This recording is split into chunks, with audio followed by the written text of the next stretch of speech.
Olá, paz e bem ao seu coração. Obrigado por ter acessado esse canal.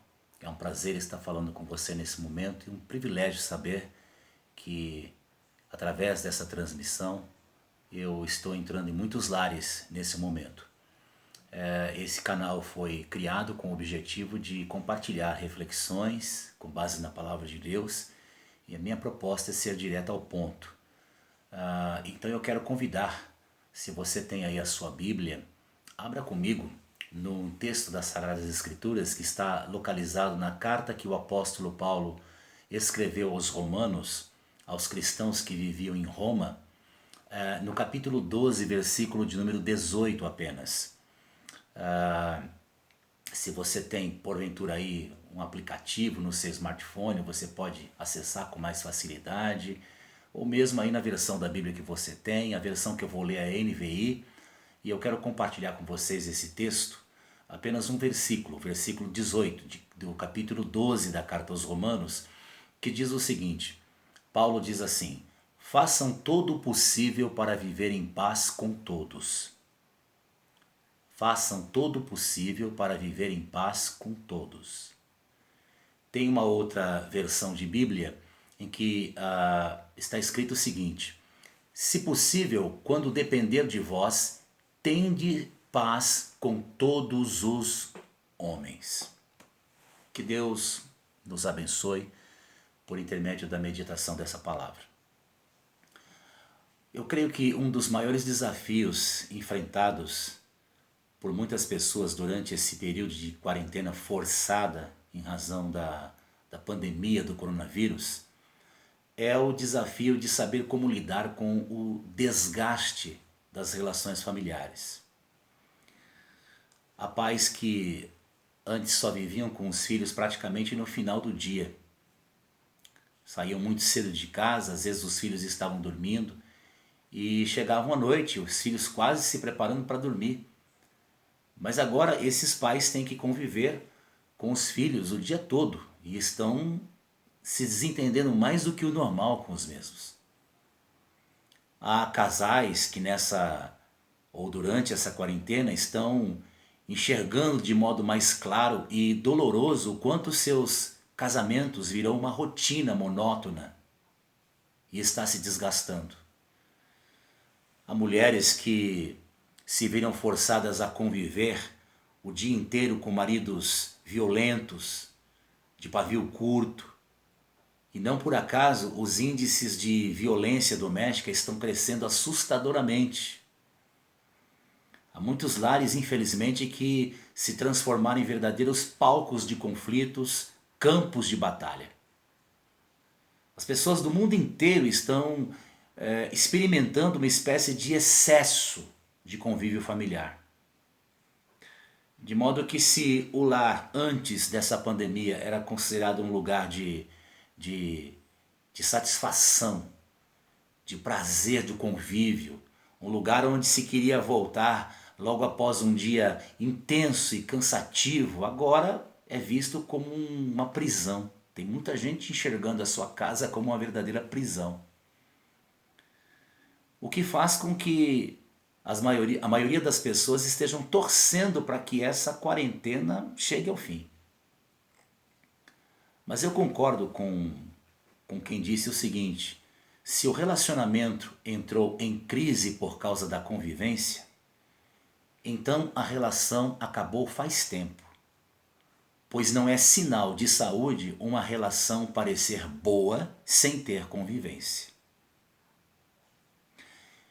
E nesse texto que foi lido, o apóstolo Paulo encontra-se aqui exortando para que sempre no que depender de nós, nós devemos procurar ter paz. É claro que muitas vezes não depende de nós, mas no que depender de nós, nós devemos nos esforçar para termos paz e procurarmos ter paz.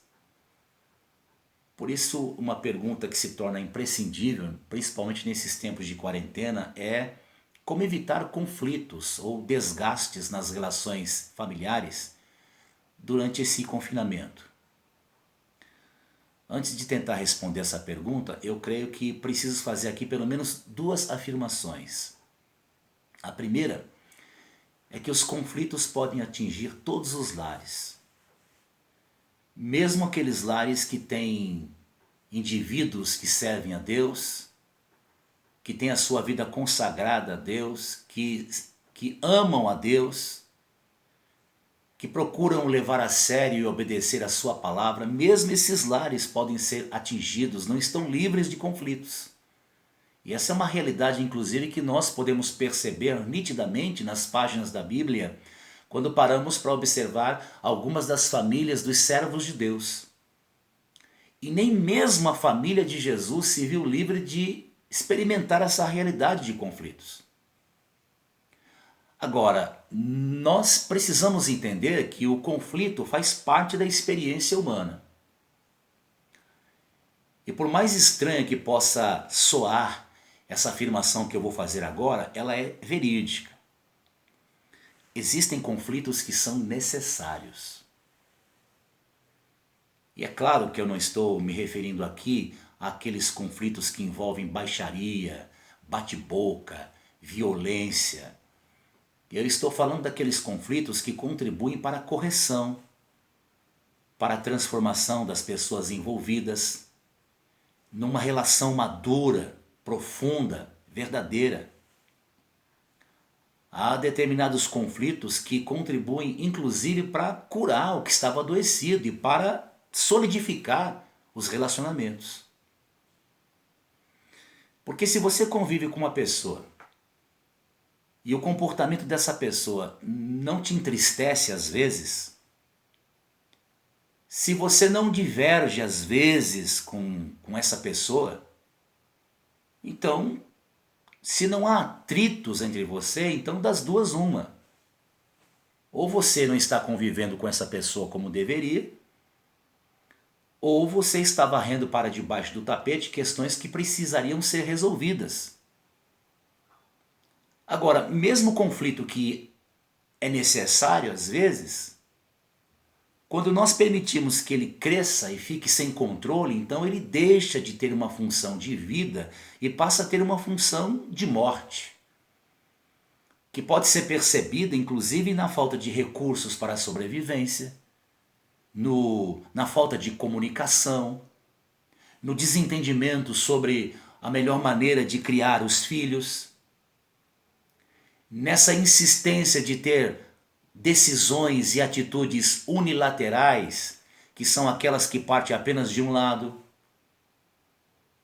que são percebidas através de separações e abandonos do lar. Então, quando um conflito cresce de modo a cooperar para que essas coisas aconteçam, então esse conflito não está mais gerando vida, está gerando morte. Uma segunda afirmação que eu preciso fazer antes de responder ou tentar responder aquela pergunta, como lidar ou como evitar os conflitos desnecessários, é que os conflitos podem surgir por motivos diferentes. E boa parte das pessoas não consegue superar os conflitos justamente porque não entendem a natureza e a origem deles, não percebem a origem deles.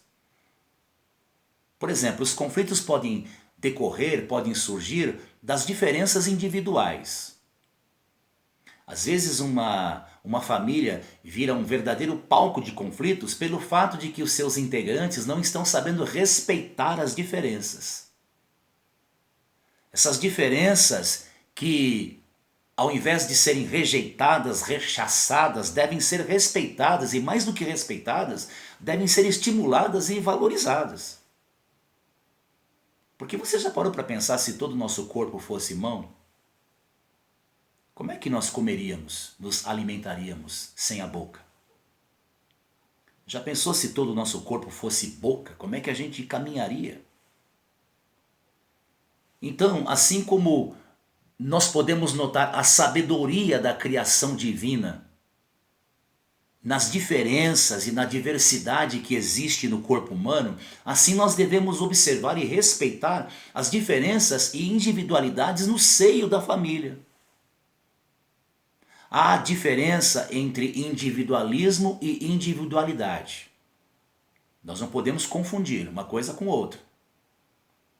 Nenhum relacionamento sobrevive quando o individualismo existe e prevalece nele. Mas as individualidades precisam ser respeitadas. Relacionamentos saudáveis, onde nós queremos desenvolver um relacionamento saudável, nós precisamos entender que não cabe o individualismo, mas que as individualidades são bem-vindas e devem ser aceitas. E nós precisamos respeitá-las. Respeitar o jeito de cada pessoa, o jeito de cada um. Aprender a conviver com essas diferenças. E para isso é preciso aceitá-las. Agora, é preciso que fique muito claro que a gente só deve aceitar aquelas diferenças que não tragam prejuízo à vida familiar. Nós não podemos usar as nossas diferenças para nos, de repente, ficarmos fechados em torno de nós mesmos, nosso mundinho. Nós não podemos usar as nossas diferenças como justificativa para o nosso egoísmo, para justificar os nossos atos agressivos e violentos. Nós precisamos usar as nossas diferenças para enriquecer o ambiente familiar e cooperar para que os membros da nossa família cresçam. Mas os conflitos também podem acontecer ou surgir pela falha do cumprimento dos deveres, dos papéis familiares. Há tarefas específicas para cada um no lar, e isso inclui não só os pais, inclui os filhos também. E quando um membro da família deixa de cumprir o seu papel, a sua parte, isso acarreta numa sobrecarga para os demais. Há maridos, por exemplo, que apenas cumprem uma parte só ou um dos papéis que lhe cabe, ou que lhe cabem, que é o de serem provedores financeiros do lar. Porém, esses maridos se esquecem de outras responsabilidades, como, por exemplo, compartilhar com a esposa a responsabilidade pela educação dos filhos, se esquecem do suporte emocional que devem oferecer sempre à esposa, entre outras coisas. Há esposas que, mesmo que trabalhem somente em casa, e há muito trabalho a ser feito em casa, mas elas não se ocupam, por exemplo, em fazer com que a casa seja um lugar onde os maridos desejem voltar. Ou mesmo que os filhos gostem de ficar. O texto de Provérbios diz que a mulher sábia edifica a sua casa, mas a tola a destrói com as suas próprias mãos. E às vezes é isso que acontece em muitos lares, em muitas casas. Há filhos que só querem ser amados, mas nunca se lembram de amar. Eles só querem ser aceitos, mas têm imensa dificuldade de aceitar os seus pais. Há conflitos que podem surgir também por conta de abuso. Quer seja de um ou de todos os membros da família. Há pais que são abusadores. Há filhos que são abusadores. Há cônjuges que são abusadores. Há avós que são abusadores. O que é uma pessoa abusadora? Uma pessoa abusadora é aquela que impõe a sua vontade sobre as vontades dos outros. E ela faz isso muitas vezes utilizando-se de chantagens, utilizando muitas vezes de formas de abuso, seja na área sexual, seja na área financeira, deixando de prover recursos, seja emocionalmente. Enfim, as possibilidades aí de surgimentos de conflitos são muitas, mas a questão é a seguinte: o que fazer diante dos conflitos? Ou mesmo, que atitudes nós podemos tomar de evitar o máximo possível os conflitos? Agora, se você é essa pessoa que está convivendo com conflitos e eles têm desorientado a sua família e têm contribuído para um desgaste nos seus relacionamentos, eu quero deixar aqui alguns conselhos com base na palavra de Deus. Há um ditado que diz que se conselho fosse bom não seria dado, seria vendido, né? Mas há há controvérsias, há muitos bons conselhos que estão à nossa disposição de graça. E há alguns conselhos que eu quero destacar aqui. Em primeiro lugar, não desista da sua família. Se você está lidando com conflitos, com desgaste nos relacionamentos, não desista da sua família. A família é uma ideia de Deus, é um projeto divino e é a melhor coisa da nossa vida. Mas quantos são aqueles que estão desistindo ou já desistiram de suas famílias? Há muitos pais que estão cansados e desanimados com seus filhos. E se você é um pai, se você é uma mãe, por favor, não desista dos seus filhos. Não abra mão deles, lute por eles. Há casais que estão desistindo dos seus cônjuges, dos seus casamentos. E se esse é o seu caso, por mais dolorosa que esteja sendo a caminhada, creia que há cura e há restauração para o seu casamento. Lute pelo seu cônjuge, lute pelo seu casamento. Não retenham, não adiem o perdão dentro de casa.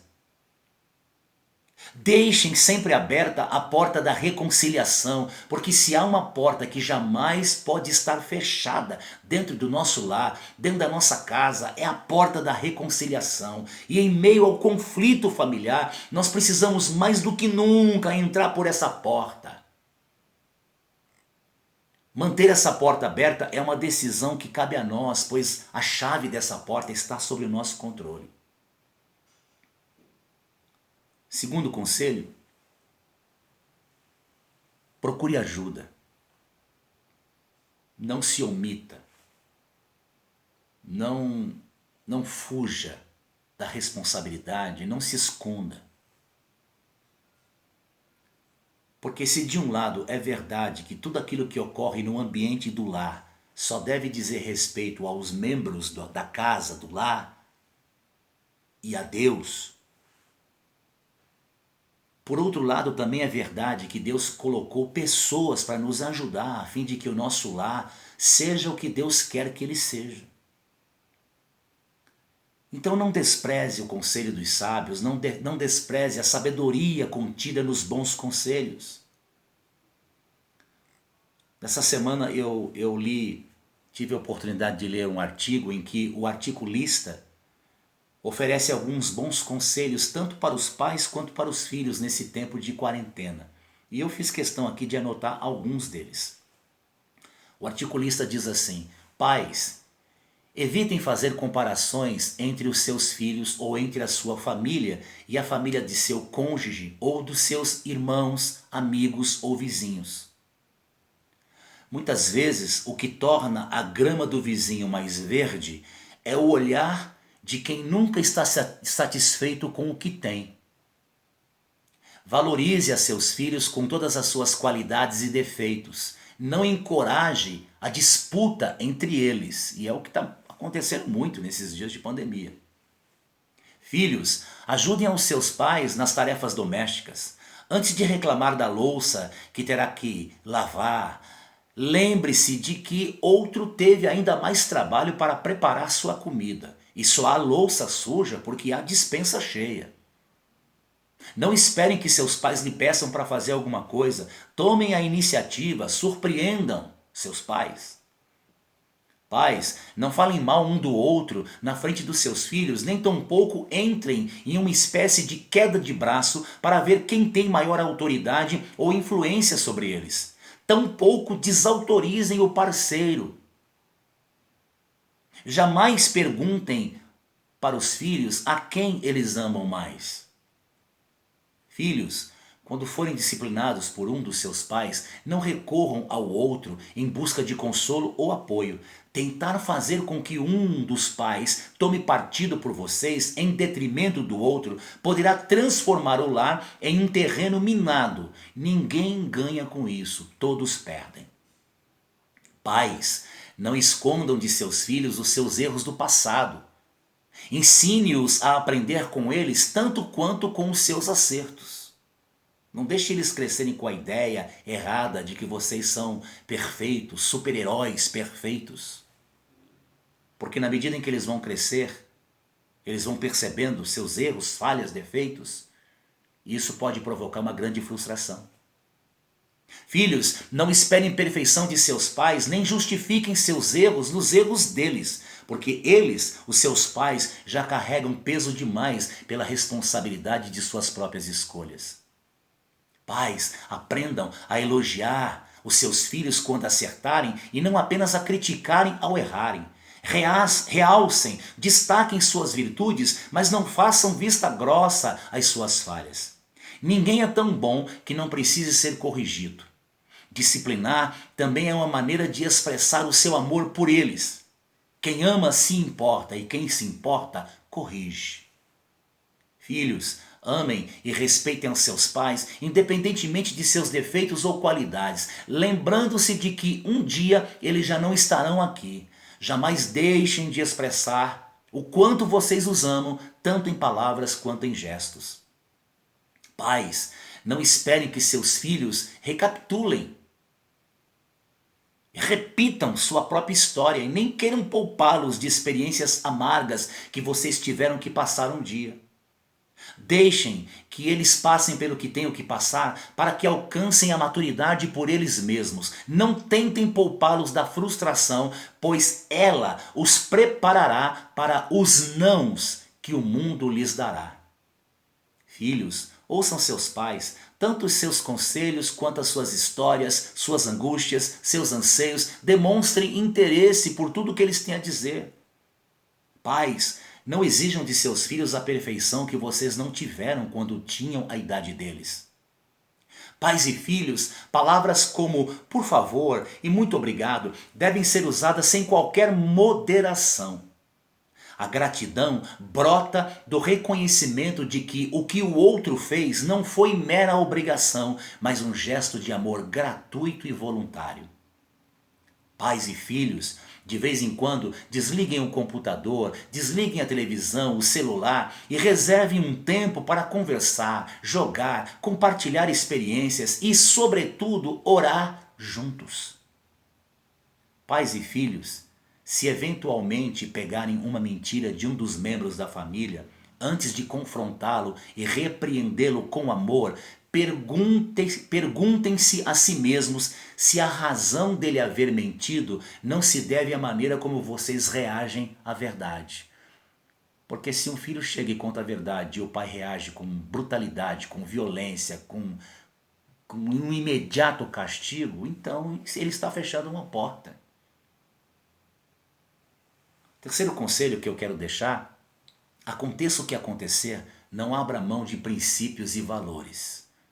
Aconteça o que acontecer, não abra mão de princípios e valores. Não abra mão da santidade. Se você está sendo vítima da língua ferina de alguém em casa, não baixe o nível. Viva uma vida santa. Se você pecou, não se afunde mais na lama. Confesse o seu pecado, peça perdão. Se você mentiu, confesse a sua mentira. Não se iluda, toda família tem virtudes e tem defeitos. Não há famílias perfeitas, não há casamentos perfeitos. Toda família tem coisas bonitas e tem coisas feias. E existe inclusive famílias disfuncionais. Uma família disfuncional é aquela que está fazendo mal a si mesma, constantemente. É uma família onde a má conduta e os abusos são tolerados quase que diariamente. Então, se quisermos construir famílias sólidas, saudáveis, nós precisamos ter a atitude de não nos tornarmos cúmplices dos erros encontrados em nossa família. E aconteça o que acontecer, nós não podemos abrir mão de princípios e valores. Em família que se ama e que se respeita, não vale tudo não. Vale o que Deus diz que vale. E por último, o último conselho que eu quero deixar: esteja disposta a apagar a fogueira da discussão. Porque quando a pessoa que convive conosco tem a clara intenção de brigar, de criar conflito, essa pessoa já vem com espírito armado. E ela não está esperando de nós que nós tenhamos uma outra atitude a não ser a de partir para a discussão. Ela já vem até nós com o fogo da discussão aceso e jamais espera que a gente tenha a atitude de apagar o incêndio. Mas o cristão tem, sim, esse desafio de não pagar o mal com o mal, mas pagar o mal com o bem. Quem vem disposto a brigar não espera que a gente apague a fogueira, pelo contrário, que coloque mais lenha na fogueira. Ou usando uma terminologia, uma expressão bíblica, a pessoa que está disposta a brigar não vem até nós esperando que a gente haja no espírito. Ela espera que a gente haja na carne. E nesses momentos é muito importante nós pedirmos sabedoria a Deus para inclusive saber o momento de falar e o momento de calar. Porque quando uma pessoa não está pronta para ouvir o que nós temos para lhe oferecer, então a melhor atitude que nós podemos tomar é manter silêncio. Porque tudo que nós formos falar para essa pessoa, ela rejeitará. Outro dia eu li uma frase, não me recordo onde, mas eu fiz questão de anotar e me lembrei, inclusive nesse momento que estava fazendo essa reflexão. A frase é a seguinte: aprenda a separar quem precisa de explicação, quem merece uma resposta e quem não merece coisa alguma. Santo Agostinho costumava dizer o seguinte: cala-te ou diga alguma coisa mais valiosa que o silêncio. Se o que você tem para dizer não for mais valioso do que o teu silêncio, então mantenha o seu silêncio. Porque em muitas situações é necessário ficar em silêncio. Agora, não pode ser um silêncio o tempo todo. No livro do Eclesiastes, capítulo 3, versículo 7, o sábio disse o seguinte: há um tempo de falar e um tempo de calar. E se você percebe que esse momento é um momento de calar, porque falar vai colocar mais lenha na fogueira, então fique em silêncio. Mas quando chegar o momento de falar, fale. E fale tudo o que precisar ser dito naquele momento. Eu quero concluir essa mensagem dizendo o seguinte: não existem relacionamentos perfeitos. Conflitos surgirão. Alguns deles não só podem, como devem ser evitados. E a minha oração é para que Deus me dê graça e sabedoria para que eu saiba evitar conflitos desnecessários no meu lar, na minha casa. E essa é a minha oração por você também. Talvez você diga o seguinte, ou queira dizer o seguinte: mas eu sou uma pessoa daquelas que o sangue ferve. Eu sou daquelas pessoas que são como um fio desencapado. Encostou, eu logo parto para a briga. E se esse é o seu caso, você precisa submeter-se ao Espírito Santo a fim de que ele controle o seu temperamento. Porque uma coisa é ficar irado, revoltado com aquilo que não está certo. E outra coisa bem diferente é dar vazão a essa ira para pecar. Uma coisa é saber que existem conflitos que são inevitáveis e até necessários. E outra coisa bem diferente é ser uma pessoa que gosta de conflito. Nesses tempos de isolamento social, nós precisamos pensar que é muito importante que nós nos entreguemos ao projeto que Deus tem nos confiado, que é a nossa família. Por isso eu termino lembrando a exortação inicial de Paulo: se possível, quando depender de vós, tende paz com todos os homens. Principalmente com todos da nossa casa. A minha oração é para que Deus te abençoe. Que Deus continue com a tua boa mão estendida sobre você e sobre a sua casa. Que o Espírito Santo de Deus lhe dê sabedoria nesses dias difíceis, tempos difíceis que temos convivido, de pandemia. Que durante essa quarentena, que o Espírito de Deus te conceda graça para que você seja usado por Deus como instrumento de pacificação. Essa é a minha oração e o meu desejo, em nome de Jesus. Que Deus te abençoe. Antes de me despedir de você, eu quero te convidar para, se possível, se inscrever nesse canal, se é que você ainda não se inscreveu. E convidá-lo também a divulgar, a compartilhar desse canal com outras pessoas, a fim de me ajudar para que através dele nós possamos alcançar o maior número possível de pessoas com a palavra de Deus. Que Deus te abençoe. Que a graça do Senhor Jesus Cristo, o amor de Deus o Pai e as consolações do Espírito Santo estejam com você, sobre a sua casa, desde agora e para sempre. Amém. Que Deus abençoe você.